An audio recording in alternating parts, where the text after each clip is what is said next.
Hey everybody, this is Sam and Raphael, and today we're down at the headquarters of the Waterfront Development Corporation to interview Deborah Blitizki, the passionate leader responsible for spearheading the Waterfront Phase IV expansion. This roughly $50 million project will stretch from 10th Street to 15th Street and will incorporate several unique and innovative features such as a sensory playport, observation deck, and plenty of open spaces for families to enjoy. The Portland neighborhood has experienced a revitalization over the last 5 to 10 years, and there are many exciting residential and commercial projects in the area that bode well for future development. The waterfront expansion has brought a lot of optimism to the area, and we're excited to get a peek behind the curtain to learn about what's to come. This is your monthly neighborhood update with Raphael, Collazo, and Sam Heine. Hey everybody, welcome back to another episode of Street Talk. We're down here at the Waterfront Development Corporation with Deborah Blitizki, who is the president and executive director of the organization. And there's a lot of exciting things happening on the waterfront in Louisville that are positively affecting the city and the neighborhood surrounding. So we're excited to be here to get the inside scoop. So thanks for being with us Thank today. you for having me. Yeah, excited to meet you. Yeah. So just to start things off, I just thought this was interesting to paint a little bit of a background story. You come from the legal space. You practiced law for a handful of years before you got into Develop Louisville and the Waterfront Development Corporation. It's kind of an interesting transition. What brought you over here? Yeah, so I actually practiced law for 21 years here in both the public and private sector. I started in the private sector in a small firm, and then after about 2 years, I was offered a position at the Jefferson County Attorney's Office doing all of the planning and zoning for Louisville and Jefferson County.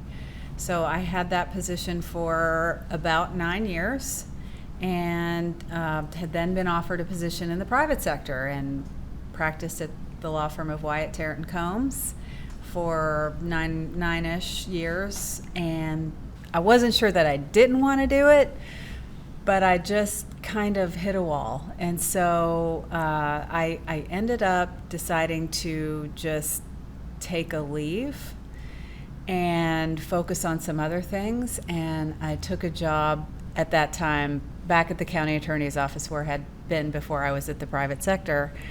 And while I was there for less than a year. I was offered the position as the director of Develop Louisville with Louisville Metro Government. And I had planned on staying in that position for a little while and was not even there 2 years and was offered the position to come over to the waterfront. And during that couple of years where I was jumping from job to job, I really didn't have a plan laid out exactly where I wanted to go or what I was going to do next. In fact, I was still very much thinking about returning to the practice of law. And when the position opened up at Waterfront Park, it was as if a light bulb just went off, and I knew instantly, this is exactly what I'm supposed to be doing. This is why I kind of had that very, I guess call it a little bit unstable journey for that period where I just knew that I wanted to do something else, but I didn't know exactly what it was. And then it presented itself to me, and it just was amazing. It's like this little sliver of the universe opened up, and I was invited to step in, and it's just been a great almost 6 years now that I've been here. Very serendipitous, it sounds like. It was. Yeah, and it's somewhat of a similar path that a lot of people follow into the real estate space. I know Sam and myself both weren't in the real estate space right out of college. I know I did software development and consulting, and I believe Sam was in the marketing space, if I'm not mistaken. Advertising and marketing. So, finding your path, sometimes it takes some turns, but obviously you've been contributing in a great way here in Louisville, so we appreciate that. And I've been involved in around the waterfront and real estate development and zoning regulations and environmental regulations, local government officials, state government officials for all of my entire career. And really, I didn't put all the pieces together. They kind of got put together for me. But when the position became available at that time, when I first came to Waterfront, I was the deputy director. I was asked to come in because our then 28-year deputy director was retiring. And so I was asked to come over and be the deputy director under David Karam. But it was just as if like all of the pieces came together and that I had been working so hard toward, and it's just been great. It's funny how life happens that way. It does. You had all the tools in your tool belt, and it just kind of lined right into place. Exactly. Cool. Well, it sounds like there's a lot of exciting things happening right now with the Waterfront Phase IV coming up, which we'll touch on a little bit here in just a bit. But what I think is interesting, because I think a lot of people think about the development of the waterfront over the course of the last 10 to 15 years. There's been a lot of exciting things that have happened and unfolded, but the first phase unfolded in the 90s. And I was wondering if you could just give us a little bit of a timeline of how that kind of came to be up to this point and how that's impacted Louisville as a whole. I know you weren't involved the whole time, but... I wasn't involved, but I was here. And I first came to Louisville in 1988 as a freshman in college.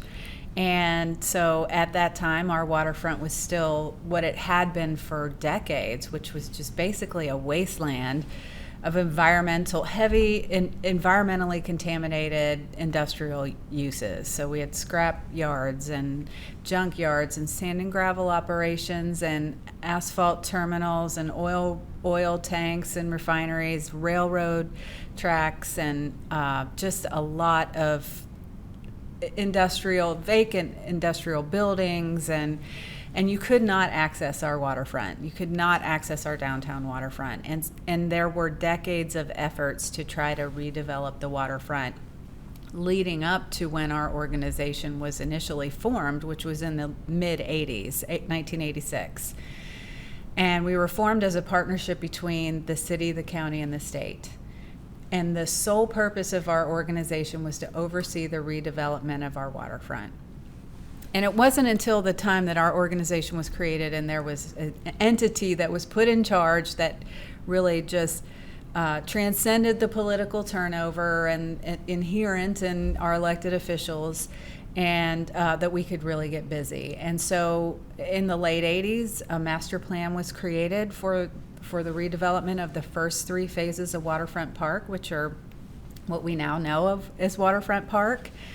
But it was years of land acquisitions, developing environmental plans, getting construction approvals, getting Army Corps of Engineer approval, getting railroad moved, getting River Road moved, getting an interstate ramp moved, and just I wish David Karam was here to tell you the story, because he could fill your entire podcast with just a history of all of the stories that were behind each and every individual parcel that went into the development of Waterfront Park. But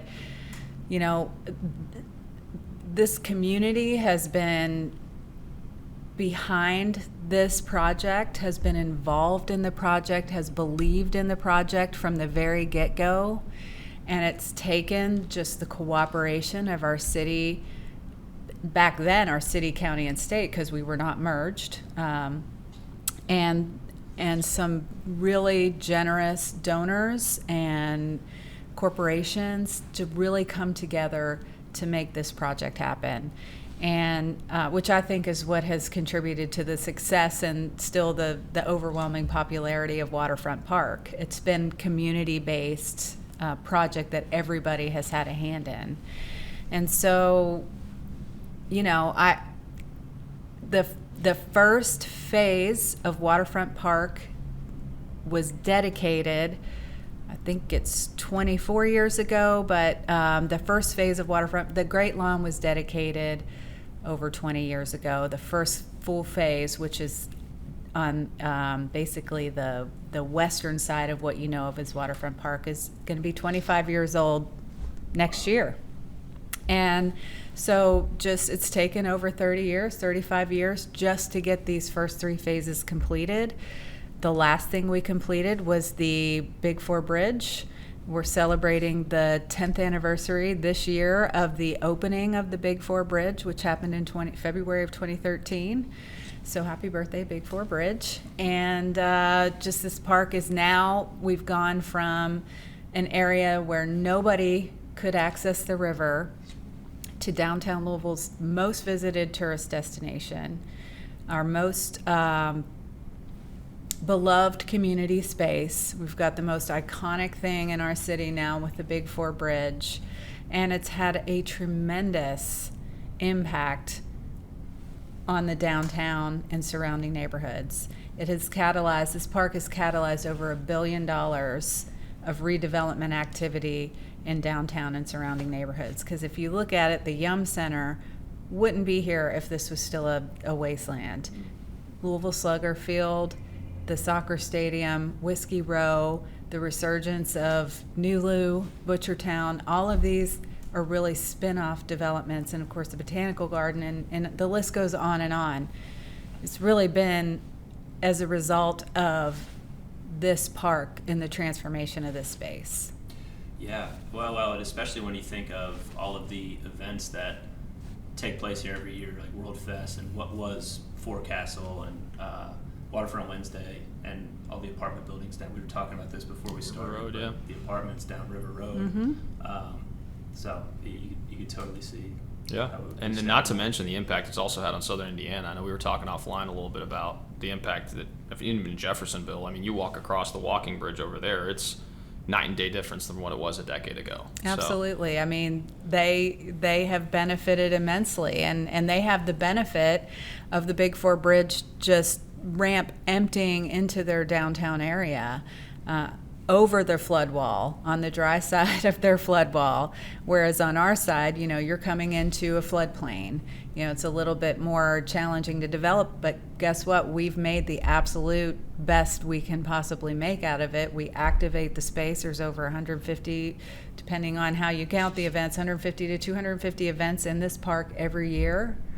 It's a major catalyst for activity and has a massive tourist impact. Over 1/4 of the visitors that come to this park are from outside the region. So they're either in town for another reason and coming and enjoying the park, or they're coming into town for one of our festivals or events or things that are happening here. Absolutely. I mean, whenever I have friends that visit Louisville, that's one of the top places that I take them to, because it gives them flexibility to do a variety of different things. Whether there's actual events going on, you can partake in that, or you can walk across the bridge to other parts of southern Indiana and take advantage of that as well. It's had a tremendous impact regionally. Mm-hmm.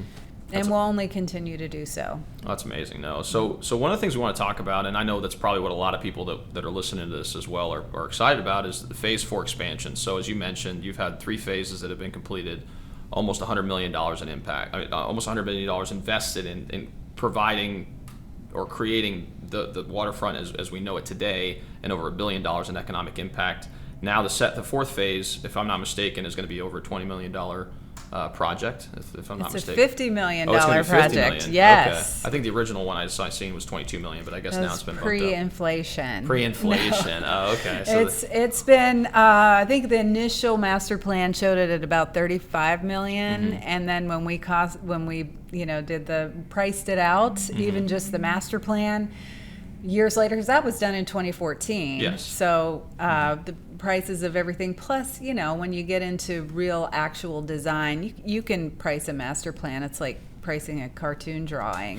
Really, you're doing your best to try to estimate the amount of concrete and pipes and landscaping you're going to put in, but it's not until you actually have a physical plan that you can price it out and bid it out. And Absolutely. so we are now seeking to raise $50 million for this project. To date, we've raised $26.5 million, so we've surpassed the halfway mark in just a few years. So Oh, it's that's a awesome. very exciting project. Oh, absolutely. So one of the things I'm curious about is, one of the things that you had mentioned is you had created or organized the plan right around 2014. You've made a lot of progress over the last several years, but I was just kind of curious as to some of the challenges that you've faced through the project and how you've been able to slowly overcome them and, over time, hopefully deliver the final project as it is planned to be. So. Well, you guys are in real estate, so I trust you have encountered your fair share of obstacles, which you just do anytime you're trying to build or do anything. And, we've got the benefit of being right along the river, which is what makes, let's face it, everybody wants to be near the river.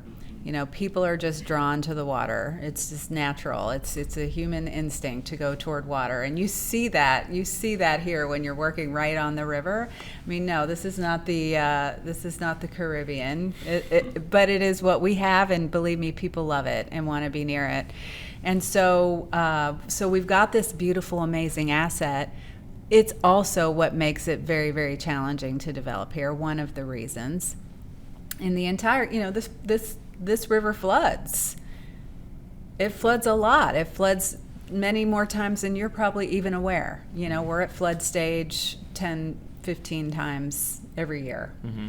And, and then every so often we're at floods that everybody becomes aware of. Yeah, we saw the pylon outside that has the different markings of all the different floods. Yeah, and down in our lobby, we've got two of our more recent floods, the 97 flood and the 2018 flood, which came into our building, came up, into our building. We had to evacuate. So luckily you have a lot of warning for those floods, when they're coming for days. Yeah. But so being along the river just makes it challenging. You're dealing with a lot of environmental regulatory agencies. Another thing that we have, a special thing we have in Waterfront Park that not everybody has to deal with, is we have a big interstate that runs through it. So we're under the Federal Highway Administration and Kentucky Transportation Cabinet thumb for anything that we want to do. And, look, the interstate's here. We don't have the capacity to move it, but we're going to do our best to try to make it as pleasant an experience as in part of the park. And it can be a benefit at times too, because when it's hot or raining, guess where everybody goes during the chow wagon? Everybody's standing under the interstate. So, it's just on. When I look at what my predecessor and company had to deal with in the first 85 acres of Waterfront Park, and then I look at what we're dealing with the 22 acres that are Phase IV, between 10th and 14th Streets, I think this is going to be a piece of cake. I have nothing compared to what they had. We have basically a blank slate. And we have acquired almost all of the land. We're still trying to acquire just another 3-acre piece to make it 25 acres eventually. But, it was a former industrial site, so we've got some environmental issues, nothing that we're not accustomed to dealing with here at Waterfront Park. In fact, we have won awards, the EPA's highest award, the Phoenix Award for Excellence in Brownfield Redevelopment for the Phase I of Waterfront Park. So we're equipped. We know how to do it. But it does take a while. It takes a long time, and you can ask my construction manager, who I know wished that maybe he had changed his number, because I asked him so many times, when do we have permits? When are we going to have permits? When are we going to have permits? Because I was ready, we had the money, I was, ready to go, and it's just a long process to get all the permits needed to do the development. But, it's just, it's nothing that some time and effort doesn't, work through. Well, it's evidence of what's already been accomplished over the 30 years that have already taken place. So you kind of already have a proof of concept that has been such impactful for this section of the Waterfront Park. So it's only natural that the next phase is also going to have a sizable impact. And where it's located between 15th and 10th Street on the west side of the city, I think I'm excited to see what opportunities present themselves around that area as well as a result of the investment. And what's so extra cool about that site is when you look at the first 3 phases of Waterfront Park, there are a lot of physical obstacles and barriers to getting to the park. Honestly, like the interstate runs along the entire length. There are limited places where you actually can get through the interstate. On cross streets, and our connectivity to downtown is disjointed. Somehow people find us, somehow people, it's not caused a problem.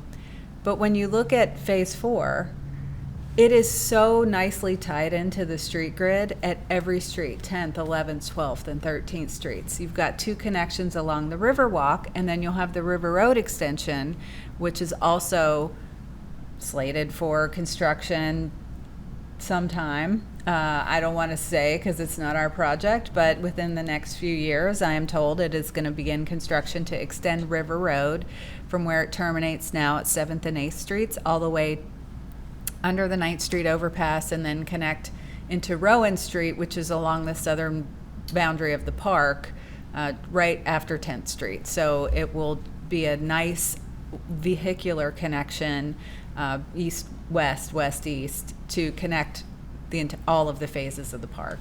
But it's so connected. There are over 10,000 residents that live within a 20-minute walk of Phase 4.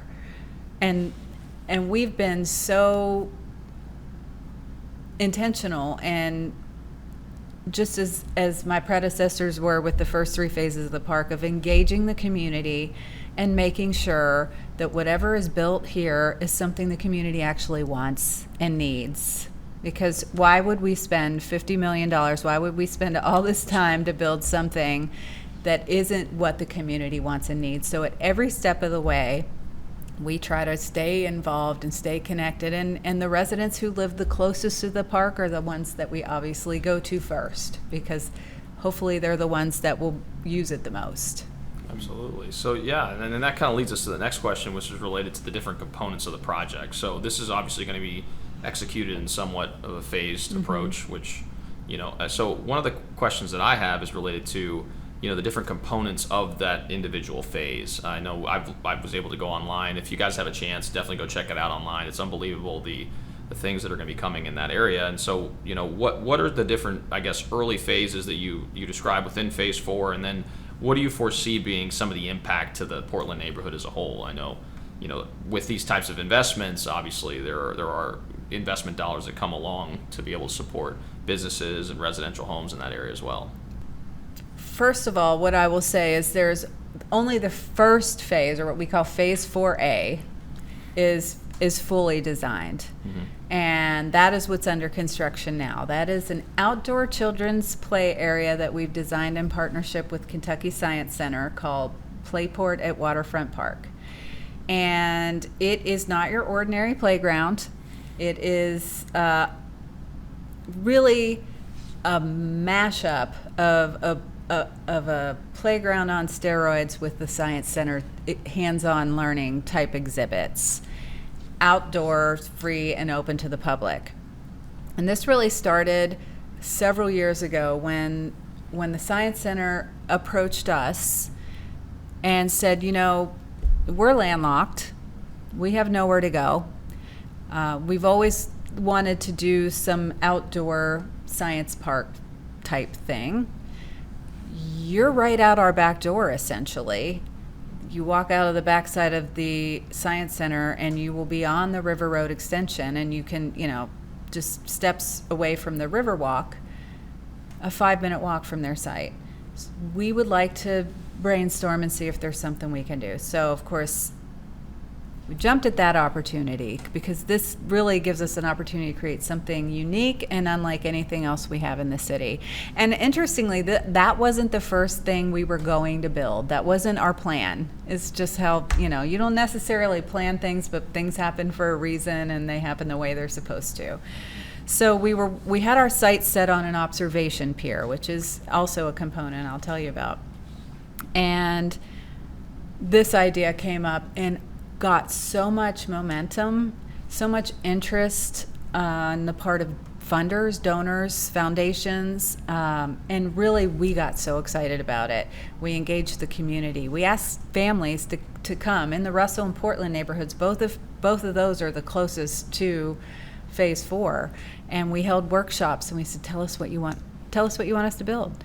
And so based on that, we created this idea of Playport, which is just bringing real equipment and artifacts and things that you would see on the river, working on the river, a buoy tender, which is a Coast Guard vessel, and construction equipment and things that you would see out on a construction site, and real things that kids don't typically get to be up close and personal with.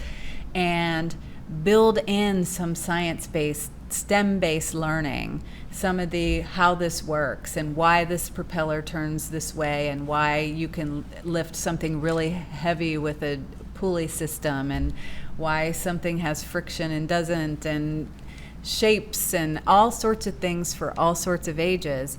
And so we've created this really unique, exciting thing that is a bear to build, by the way. I will tell you, but we've gone out and sourced all of this equipment, and we've tasked our contractors with getting it so that children can play and maneuver and do things. So we'll have a real excavator on the site, and we'll have a real dump truck bed. It's enormous. And we'll have real excavator bucket from a mining operation that's 40,000 pounds. And we'll have a real pilot house from a buoy tender, and real buoys and chains and things, that give that context of where you are, and that this site is where our city was born and why our city was born, with the locks and the Falls of the Ohio and all of that, and just bringing it to life and then making it educational too. There'll be a small kind of classroom event building that will be constructed as part of this phase at the Science Center. We'll program with science camps and birthday parties, and then we can use, our community groups can use for different types of events. And then parking lot and restrooms and landscaping will all be part of the first phase. So that's the first phase 4A. It's a big phase. If you could tell, I'm excited about it. It's an expensive phase too, but it will be so interesting, and really will have a regional draw. And other things that we have in the master plan, which have not yet been fully designed, so there's plenty of opportunity for the community, and we will go out to the community when we're ready to start on the next phase and get their input. But the site of phase 4 also happens to be right at the entrance to the canal, to the McAlpin Locks, right across from Shippingport Island, which is part of a large inland wildlife conservation area. Many people don't know. Amazing bird viewing. So we decided, and by the way, best views of downtown we have in the city are on this site. It's a view we only get when we're zipping down the highway at 65 miles an hour. You can stop and take it in. It'll be the best place to view Thunder over Louisville anywhere on our waterfront, even on the Indiana side. And so we're planning to have this, but it'll be large enough to accommodate events and weddings and concerts and performances and fundraisers, hopefully, for Waterfront Park. And so we're creating this space for people to get up close to the river, because that's where people want to be. And it's unlike anything else we have in the park. So think of phase 4 as it will be every bit as award-winning and first class as the first 3 phases, but it's not a carbon copy. We will have different types of amenities and features within there. You'll also see things like you typically see in Waterfront Park, our benches, our swings, our picnic areas, and lawns. But there'll be other features that are quite different. So the observation pier, there's a conceptual planned outdoor exercise area. We'll have gardens and plazas and that sort of thing. All that is to be developed, but you can see that on the master plan, kind of what the thinking was in the overall design concept for it. It's amazing. Yeah, I know. And you had mentioned the playport. I mean, I was able to see some of the plans. It looks really cool. And it's not only that, but it's going to draw in children from all across the city that are interested in exploring, a variety of different things. And like you mentioned, exploring some of the history of the riverfront as well. And go ahead, Sam. Well, I was just going to say, I think it's cool that you're paying homage to the community down there too, just tapping in, seeing what everybody values and what they want to see more of in their own backyard. But then also the historical piece. It's like a lot of people forget that that's like original Louisville down there. Like that's where the original hub was for so many years. So absolutely. This particular site was the site of the first onshore settlement in our city at 12th and Rowan Street, which is at the entrance to the park. So really is a historically significant area. Landmark. And we plan to tell that story. We plan to include that in the design and in some interesting way. Yeah, and you mentioned the interlocking of the roadways, the grid pattern supporting the park as well. I mean, we talked a little bit about Southern Indiana and what impact that's had, the walkability in that area. So I think this obviously is a catalyst for greater things to come for that area as well. So. Yeah, I mean, it's really about the overall prosperity and well-being of this community, and that's really what this park is about. We want to create a welcoming, accessible, beautiful space for people to come together, and that's what people do. We come together at Waterfront Park. We come together when we're celebrating something here. We come together when we're mourning. We come together here to demonstrate. I mean, this is the place where people come to be together in good times and in bad. And that is something that makes me so proud about working at this place, and something that is such an important part of our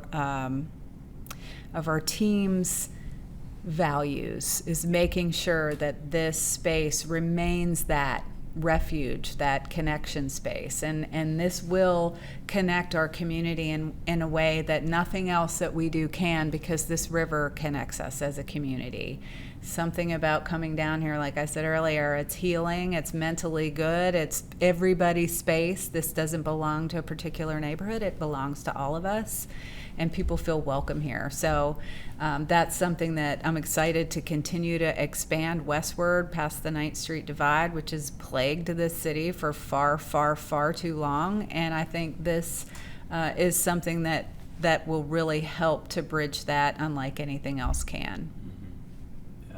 Outside of coming out and enjoying the waterfront, enjoying the parks and venues and any events that happen throughout the year, what can people do at home to support? You mentioned that you were raising $50 million halfway to that goal. Is that something that the average citizen could contribute to in one way or another? Or what's the best way to support the overall vision? Because it's an asset really to everybody that lives here. Absolutely, and I thank you for saying that. That is... there are a lot of ways that people can support. There are ways to support in very low cost or no cost ways. You can come down here. You can not leave your trash. You can come and enjoy one of our events. You can and buy a beverage or a hot dog from one of our vendors. You can give in ways, financial ways, which are also very, very important to the long-term maintenance of this space. We are a partnership between state and local government. We are not fully funded by those entities, so we have to generate the majority of our own revenue to keep this park going. And so our events keep this, help feed the park and help maintain the park. Our restaurants that we have in the park, and lots and lots of other ways, including the generosity of this community. And we have been blessed by having the community involved at every step of the way. And we've had to, in more recent years, turn back to the community and say, hey, if you love this space, if you value what it is and what it has done for this community, and you wanted to keep doing that and keep giving back the $40 million annual economic impact that this park has, then you need to help us to steward and maintain it for the long term. And so you can make a donation just to the operating, to support park operations. And of course, you can always make a $24.5 million donation for those who are capable to help fund the rest of the Waterfront Park Phase IV expansion, or any amount less than that. Absolutely. No, and I'm hopeful that through their efforts with this video and everything, we can have more people get engaged and really just learn about the history and ways that they can contribute to keeping the city as prosperous as it has been, in particular as it pertains to the waterfront. So as far as people wanting to get in touch and learning more, maybe volunteering, what is the best way to be able to do that? Well, I would say check out our website, which is ourwaterfront.org. And look around there, and if you can't find what you're looking for, give us a call. We're here all the time. Stop one of our park maintenance supervisors out in the park. We're a very, very small, tight-knit team, so if you talk to one of us, it's likely that all of us are going to hear about it, and you'll get to the right person pretty quickly. And just give us a call. Our number's on the website, 502-574-3768, or just look us up and shoot us an email. It's anyway, we're small. We're very small. We've done a lot. We do big things, but we're a very small operation, and we love having community involvement. So yes, you can volunteer, you can bring a group down, you can help pick up trash, you can help paint light poles, you can help weed our gardens, our community gardens, and you know, we have donation boxes on the Big Four Bridge. You can drop a quarter in there, or you can you know, donate online on our website anytime, any amount. We get a lot of $10 donations, and those are sometimes the most meaningful ones, because those, you know, we appreciate that people value this park at whatever level they are willing to let us know that. Definitely. And we'll make sure that all is included in the show notes as well. So if you guys are watching this on a video format or podcast format, we'll make sure that's all included there. And I appreciate that. Yeah. Cool. Well, Deborah, we appreciate you coming on. This was really interesting to hear more about. Well, Definitely. thank you for having me. Yeah, pleasure. Appreciate the time.